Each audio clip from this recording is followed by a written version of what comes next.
Carnet d'art sur les ondes de Radio Semnose. Une bonne dose de culture pendant ces 26 minutes que nous allons passer ensemble. Retrouver l'âme que les plus grandes radios ont perdue, celle-ci qui est née lorsque les premières radios pirates ont vu le jour, cette âme qui laisse libre la parole et les pensées, sans compromis, sans langue de bois, l'actualité, les plus grands mots de la société, les coulisses de ce qui vous fait rêver, l'intimité artistique de notre invité, nous vous promettons une petite demi-heure de bonheur.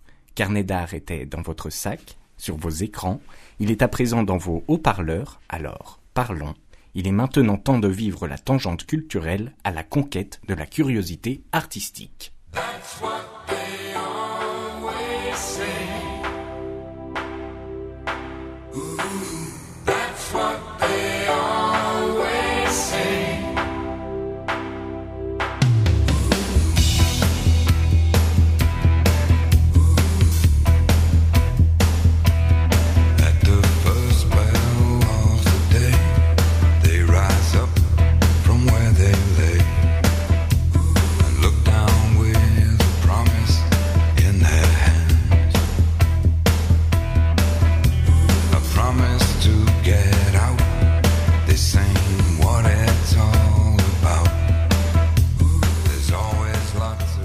Je ne suis pas un homme et je ne serai jamais comme les autres. Cette chose-là, qui me ronge de l'intérieur, qui me pourrit par le milieu, je n'étais pas moi-même lorsque je l'ai attrapé. Je ne regrette pas. Je hais, simplement. Je crie à l'injustice, au gâchis et à l'échec. Je ne regrette pas. Je ne peux pas vivre avec ça. J'aurais dû mourir la veille de cette nuit-là, pour ne pas avoir à vivre avec ça, ne pas avoir à affronter ça, vivre avec la mort. Je le sais depuis toujours, que je vais mourir. Comme tout le monde. La différence, c'est qu'aujourd'hui, je veux contrôler, prendre le contrôle de ce que je ne contrôle plus. Je veux décider de l'heure de ma mort. Je la rejoindrai avant qu'elle ne me rattrape. Aujourd'hui, je suis condamné à lutter contre moi-même pour goûter à chaque seconde de vie jusqu'à ce que je ne puisse plus. Je veux profiter. Mais je ne sais évidemment pas comment. La tentation est forte de se laisser tomber dans la sombre nuit de son corps en attendant que ce moment arrive. Je n'ai plus de mémoire. Ou presque. Je me souviens d'une chose, de ce que j'ai aimé, l'amour de ma vie. Je me souviens de ces sensations. Je me souviens de nos peaux qui ne faisaient qu'une. Je me souviens de notre première fois, même si ce n'était la première fois ni pour l'un ni pour l'autre. Ce moment est pourtant resté gravé comme tel. Pourra-t-il rester gravé comme tel sans souvenir ? C'était le début d'une nouvelle vie. C'était une renaissance. Il n'a fallu que quelques mois pour que je l'oublie déjà, et que je m'en éloigne assez pour passer cette nuit qui a avorté cette vie naissante. Est-ce que je peux continuer à vivre dans le présent, pour un futur avorté, et laisser le passé où il doit rester, dans la mémoire ? Je n'ai qu'une voix, je n'ai qu'un corps. Je donnerai mon âme pour changer de corps. Je ne vois que des images, celles de la vie quotidienne qui se transforment en perles rares, puisque si rares. Je me rends compte de ce que je suis aujourd'hui, de ce que j'étais. Mais il est maintenant trop tard. Il est trop tard parce que le moment est arrivé et je suis étonnamment serein. Je suis là et attends, comme j'attendrais le bus en fumant une cigarette. J'attends. J'attends que la fin de ma vie vienne me cueillir. Je serai alors celui que j'ai toujours voulu être. Je veux être un anonyme. Je veux disparaître et devenir celui que je n'ai jamais pu être. Je veux disparaître et devenir moi, ou ne jamais revenir. Je voudrais que la vie que j'ai vécue ne soit qu'illusion. J'espère que la mort que je rejoins ne sera que fantasme, trop surréaliste pour n'être que fiction. Idéal rêverie, illusion perdue, imaginaire atrophié, peut-être mythique mirage. Dites-moi que ce n'est pas une utopie.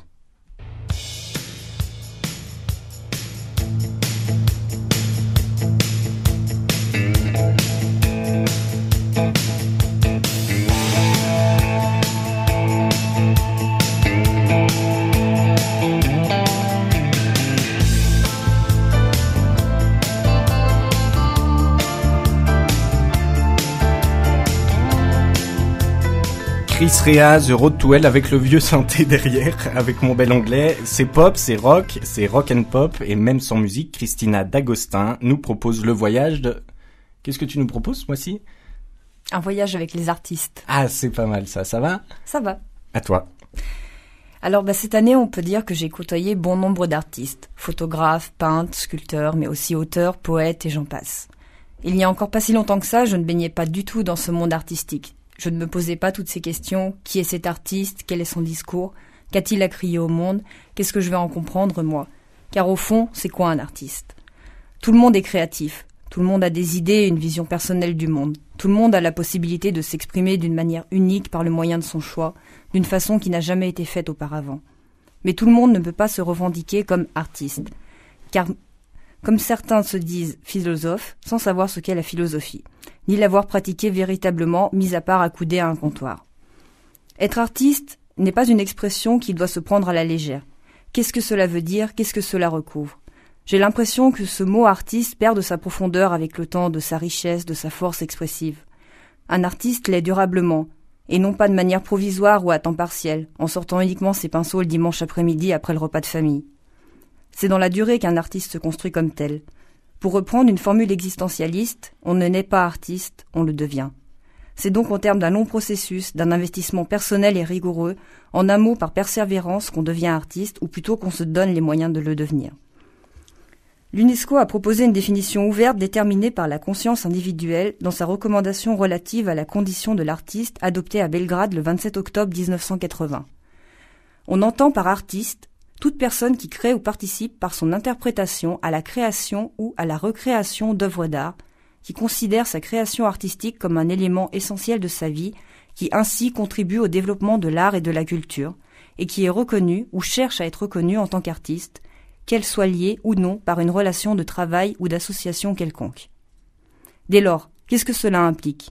Tout simplement que l'art ne relève pas seulement de l'inspiration, mais aussi et surtout de la transpiration, c'est-à-dire du travail, de la patience, de l'apprentissage. L'art ne s'improvise pas en communiquant avec je ne sais quelle muse et un certain don du ciel. Il y a sans nul doute plus d'œuvres ratées que réussies, plus de pages de brouillon déchirées que de pages noircies chez tout artiste. Le bel art, c'est celui de la besogne et du labeur, et cessons de croire au mythe de l'être génial sans effort de l'artiste bobo qui va écrire un roman comme ça parce qu'il lui est simplement inspiré. Non, un vrai artiste essaie, échoue, refait. Il se laisse prendre à sa volonté de recommencer, d'aller plus loin, à son sentiment d'insatisfaction, en bref, à sa recherche insatiable. Mais ce n'est pas tout.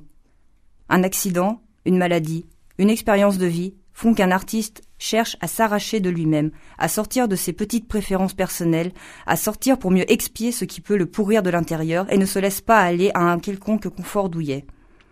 On peut dire qu'une œuvre est nécessairement la création unique d'un artiste et qu'au fond celui-ci s'y reflète comme dans un miroir. L'artiste et son œuvre sont deux entités indissociables. Enfin, un artiste s'inscrit dans une époque de laquelle il s'inspire. Eugène Delacroix n'aurait jamais peint la liberté guidant le peuple sans les Trois Glorieuses de juillet 1830. Mais chaque artiste a une histoire propre, qui est la sienne, sans être celle des autres, et participe en même temps à l'histoire qui se fait, celle de l'époque où il se trouve et du monde dans lequel il est. Jacques Pion serait-il Jacques Pion si son envie d'écrire avec la lumière et de partager avec les autres ne l'emportait sur une phase de compréhension avec ce qu'il est en train de réaliser ?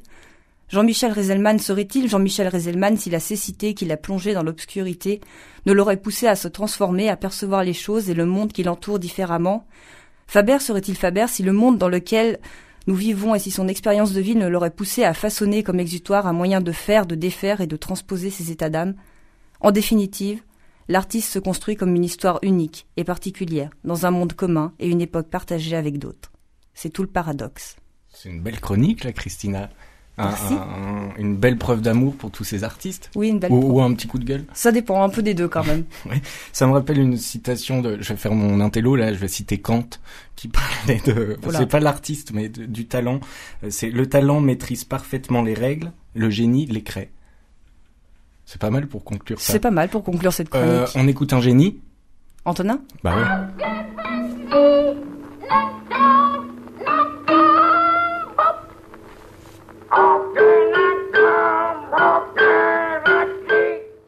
Parce qu'Antonin Artaud nous le disait, nous pouvons en finir avec le jugement de Dieu. Arrêtons toutes ces questions sans prétention, jouons, profitons. Il nous apaise, il nous enrichit, il nous danse sa mélodie. L'art a bien des choses à nous peindre aujourd'hui. Osons mettre à nu notre curiosité et prendre à pied levé notre besoin de société, à voir, à lire, à écouter. Professeur Moreau, bonjour. Bonjour Antoine. Dernière chronique de la saison, puisque le mois prochain on a une émission un petit peu spéciale. Alors, dernière question, à ton avis, je t'ai réservé une petite surprise ou... Alors, je sais pas, est-ce qu'on va aller vers les autres? Pourquoi pas? Eh ben non, au contraire. Est-ce qu'il faut être solitaire et malheureux pour faire de grandes choses? Oui, c'est exactement ce que je viens de dire. Alors, est-ce qu'il faut être solitaire et malheureux pour faire de grandes choses? Il faut avoir très mal pour crier très fort. oui, c'est pas mal ça comme réponse. On pourrait même s'arrêter là. C'est ce que j'allais dire. T'as pas une autre question? Alors, non, on va s'arrêter là. Et la petite surprise, c'est 3 bonhommes en 69 à Radio-Canada qui répondaient à cette question. Moment mythique, on écoute. Parce qu'il faut être solitaire et malheureux pour faire de grandes choses. Ah oui. Les seules choses valables sont dans la tristesse et dans la solitude. Et puis je crois que l'art, c'est une excroissance de la solitude. Les artistes sont seuls. C'est un brave homme qui est totalement inadapté et qui n'arrive qu'à dire publiquement ce Peut qu'un pas type vivre normal dans dit à sa bobonne le soir. Voilà. C'est une haute forme de timidité. Il y a des tas de mots pour ça. C'est un timide, c'est un type qui n'ose pas aborder les choses de face et qui n'arrive qu'à dire publiquement ce qu'il devrait dire de manière courante dans la vie. Le fait, la timidité s'accompagne toujours d'une certaine pudeur. D'une certaine pudeur, d'un tas de trucs. Il a un peu d'orgueil aussi. peu d'orgueil, bien sûr. Oui. Bien sûr, parce que comme il ne parle pas publiquement, en principe, il entend dire tellement de sottises qu'il finit par en retirer un certain orgueil. C'est une chose qui se fait... c'est très médical, ça, je trouve. C'est très clinique, l'artiste. En gros, mais c'est comme ça. Cela dit, le pire... Jacques Brel, Léo Ferré et Georges Brassens qu'on a invités pour cette chronique du professeur Moreau. C'est parfait, ça pourrait être presque mes 3 enfants. Ou tes 3 papas. Ou mes 3 papas. Mais là, ça devient plus compliqué. Non, mais ça a un véritable sens, une réalité. L'excroissance de la solitude, j'adore. C'est comme ça que j'ai élevé mes enfants, c'est comme ça que j'invite tout le monde à élever non pas ses enfants, mais à faire comprendre que c'est la solitude, alors pas uniquement la solitude, mais c'est l'ennui qui est source de création. Il faut apprendre à s'ennuyer. L'activité principale de mes enfants le mercredi, le samedi, c'est emmerdez-vous et créez. Ils n'ont pas besoin de faire du cheval, du violon et du piano pour créer. Ils sont eux-mêmes créateurs de leur propre solitude. Oui. Encore une référence, c'est le propos de Samuel Beckett dans En attendant Godot. Oui. On reçoit notre... je sais pas ce que j'ai aujourd'hui. Celle-ci, tu l'avais pas écrite avant. Non. On reçoit notre invité. Oui. Et oui, nous pouvons encore dire qu'il est jeune, qu'il est beau, il se cache dans son atelier, résolument mordu par une vie qui ne l'a pas épargné. C'est aujourd'hui la pierre, le bois ou la toile qu'il mord avec la rage animale de l'instinct de survie. Il crie, dit et écrit volontiers « Ne pas penser, ne pas penser, ne pas penser, surtout ne pas penser ». Pour cette avant-dernière émission, j'ai tenu à inviter celui dont je suis tombé amoureux l'été dernier. Souriez dans votre voiture, votre salon, votre bureau en écoutant la radio. C'est Faber que je reçois aujourd'hui. Bonjour Faber. Bonjour Antoine. C'est une belle intro là. Ouais, effectivement. Ouais. C'est une petite déclaration d'amour que je te fais parce que c'est vrai que c'est une vraie rencontre très forte. Par contre, je t'en veux énormément. Allons, bon. Ouais, parce que ne pas penser, surtout ne pas penser, et j'aurais voulu l'écrire moi. Ah. Je peux te la piquer? Oui, tu peux, oui. Seulement ne pas penser. J'aimerais bien pouvoir ne pas penser, mais je n'y arrive pas. Quoi, et pourquoi est-ce que tu voudrais ne pas penser? Parce que sans doute j'ai l'esprit encombré de pas mal de choses. Comment est-ce que tu décrirais ce que tu fais? Bon, là, c'est de la sculpture et parfois de la peinture ou du dessin. Oui. Et en quelques mots, comment est-ce que tu décrirais ça? Comment est-ce que j'écrirais ce que je fais? Ouais. Ton travail. Je saurais pas dire exactement, mais je me vide la tête en fait. Je remplis des espaces blancs, je rentre dans la pierre, je rentre dans le bois sans savoir exactement où je vais, et je me surprends moi-même à intéresser le temps qui passe. C'est ce que je disais tout à l'heure, il y a quelque chose de très animal en fait, c'est presque un instinct de survie. Oui, complètement, oui. Oui, si je fais pas ça, je ne sais pas quoi faire de moi-même. Et avant de faire ça, alors Et avant de faire ça, j'avais tendance à tourner en rond. À t'ennuyer. Ouais, à m'ennuyer. Enfin non, j'avais pas le temps de m'ennuyer, j'étais toxico, donc je passais mon temps à galoper, quoi. Ouais. Et à cogiter autour de ça. D'accord. Christina, une petite question pour Faber, qu'on connaît très bien, puisque on l'a reçu dans le numéro 2 de Carnet d'art, et puis dans l'émission Nathan dans la suite. Télé. Voilà. Une question alors pour notre Faber adoré.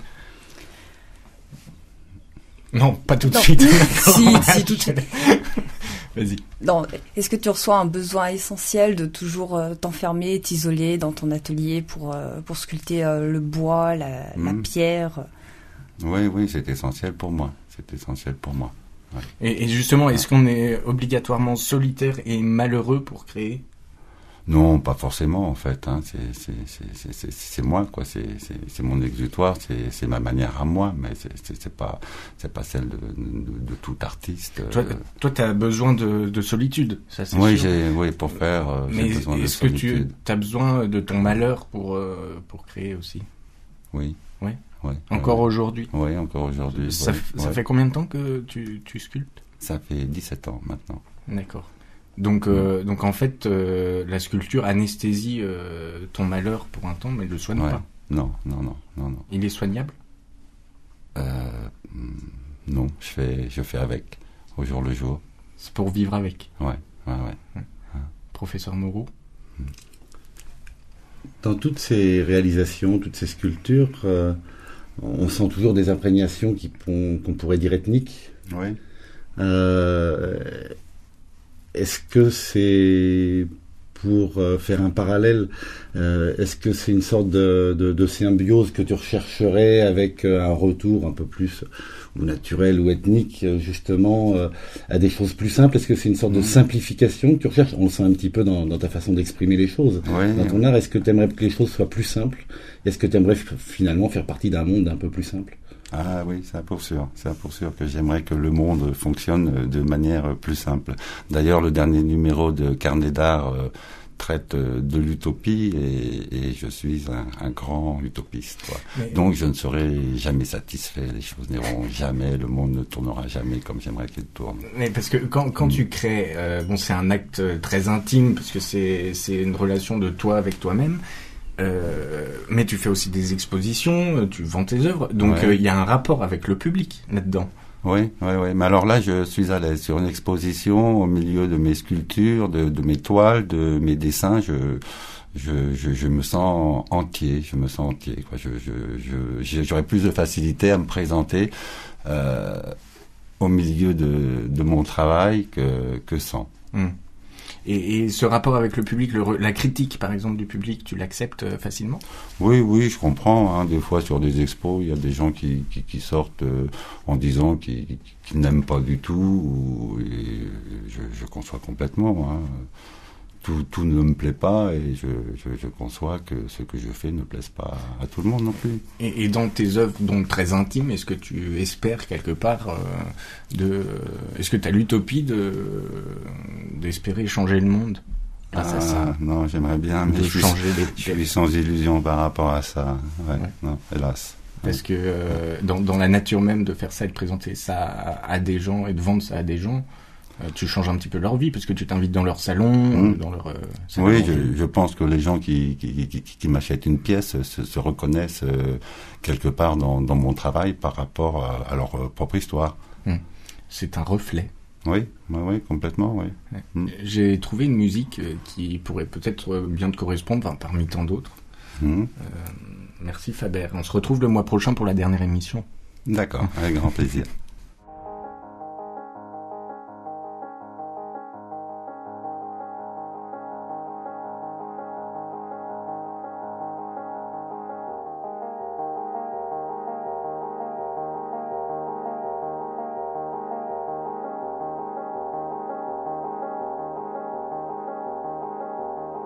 Come touch me like I'm an ordinary man. Have a look in my eyes.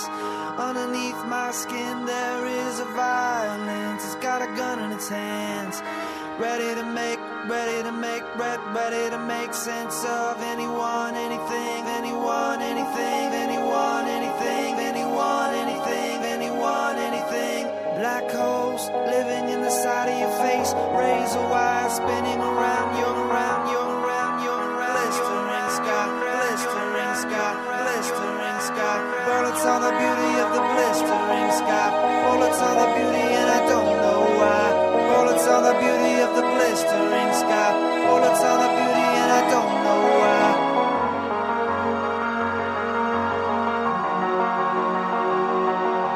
Personal responsibility, personal responsibility, personal responsibility, personal responsibility. Cette musique de cow-boy qui me trotte dans la tête, je vois très bien la gueule ravagée de ce chanteur à guitare, son chapeau, la paille qu'il aime mâcher quand il ne fume pas. Je ne me rappelle jamais de son nom. Calvin Russell peut-être, je ne sais plus. Comme une sensation bizarre en me réveillant dans cette chambre que je connais déjà, chambre noire, éclairée par la lueur de flammes qui réchauffe la place bondée de Français en rage. Il n'y a rien à faire, même en feu, même la nuit, cette place est la plus belle de Paris. Allongée sur le lit, Catherine est là, elle est belle, même la nuit, même endormie, elle est belle. Je me souviens très bien de chaque détail de ce qui s'est passé. Je me rends compte que cette évasion ratée a délivré chez moi quelque chose que j'essayais de me cacher depuis toujours. Depuis des années, je me persuade que ma mort est une fatalité. Elle sera forcément le point final de ma vie. Elle est inévitable. Il faut donc courir pour accomplir tout ce que l'on doit et peut faire avant son arrivée. Mais je ne me suis jamais demandé ce que je voulais faire juste avant son arrivée, ni comment je voulais mourir, ni ce à quoi j'allais penser la dernière seconde. On peut revenir de la mort après l'avoir approché de quelques millimètres. Ce n'est peut-être qu'une impression, mais je me suis rendu compte que je ne pensais à rien. Si, à moi peut-être, ma vie.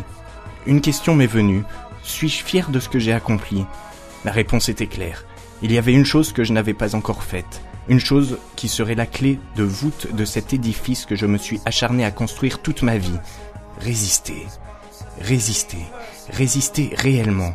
Résister et que cette résistance ait un impact direct sur ce à quoi je l'adresse. Que ce ne soit pas seulement des mots lancés sur un scénario, pas seulement des mots mis en scène dans un théâtre ou posés, figés sur le papier glacé d'un magazine. Pas une résistance intellectuelle qui cherche à marquer l'histoire et qui se conforte dans l'idée que son acte prendra sens après sa mort, mais une résistance dont l'impact serait direct. Ce soir, peut-être que je l'ai fait, même si c'est à moitié. Je ne sais pas ce que c'est que la peur. Cette adrénaline qui devient oppressante lorsque je devrais avoir peur ne m'a pas permis de profiter entièrement de ce moment. Il ne m'a pas permis d'épargner Catherine et de jouir de cette satisfaction que nous devrions tous avoir après avoir tenté de défendre des valeurs ou idées que l'on peut qualifier de nobles. Je ne sens plus mon œil. Je ne crois pas en avoir encore un. Je ne sens pas de douleur. Comme si mes côtes flottaient. Mon crâne bourdonne. C'est presque agréable. J'ai l'impression d'être plongé sous l'eau et de regarder le fond de la mer. Je vole au-dessus des fonds marins et mon corps ne fait qu'un avec l'eau dans laquelle je suis entièrement plongé. La porte s'ouvre. Son claquement contre le mur résonne dans mes oreilles comme si un insecte s'était glissé dans mon crâne. J'entends la voix de mon bourreau. « Fais-toi plaisir », disait-il. Maintenant, il crie presque en jetant dans la chambre ce corps qui n'est qu'ombre. Ils n'auront qu'à s'enculer, ces pédés. La porte se referme.